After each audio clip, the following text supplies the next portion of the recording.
Hi there, my name is David Joseph Cone, and my grandfather is a survivor of Auschwitz and the concentration camps.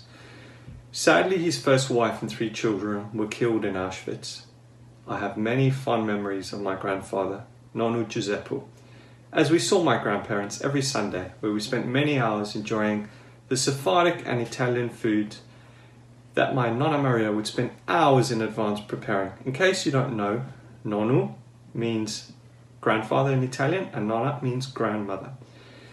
So to set the scene, the day would usually start with my Nonno, who was always impeccably dressed in a suit and tie. As we arrived, he would have already poured himself his first ouzo or raki and have all the snacks and nibbles out. He would reminisce about his younger days and proudly show photos from his circus and gymnastics days. I have fond memories of seeing photos with chairs stacked 4, sometimes 5 high, and him doing a handstand right on the top. He had a very shapely physique, and that obviously held him in good stead right through to his later years in life. We would then proceed to be thoroughly fed by my nonna, and the running joke from my nonno that no matter how well cooked or soft the pasta was, after the first mouthful of pasta that nonno took, he would proclaim "sta al dente," which means the pasta is too hard or undercooked. We would all burst out laughing, and he would join in the laughter too. After lunch, which was a melody of flavour and a big struggle in the waist, Nonna would bring out a massive assortment of desserts, and Nonna would disappear into the kitchen to make the finest Turkish coffee blend. Nonna was a fine man and never had a negative word to say about anyone. I'm convinced that his positive attitude guaranteed his survival in the bleakest of places that he had to endure. 2 stories about the concentration camps which stand out for me are: the first, on his way into the coal mines, one of his friends found a hiding place. So as all the prisoners were marched into the mines, his friend managed to hide successfully. Each time he asked my nonno to hide with him. My nonno refused, as he feared that being found out would result in an instant death penalty.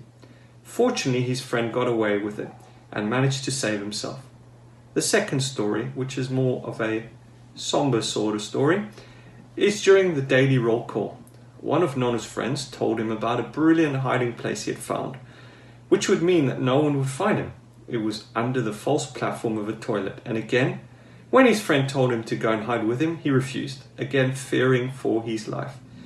Sadly, after the roll call, his friend's name was called and no one answered. Immediately, the SS guards went searching, and once he was found, he was executed in front of everyone.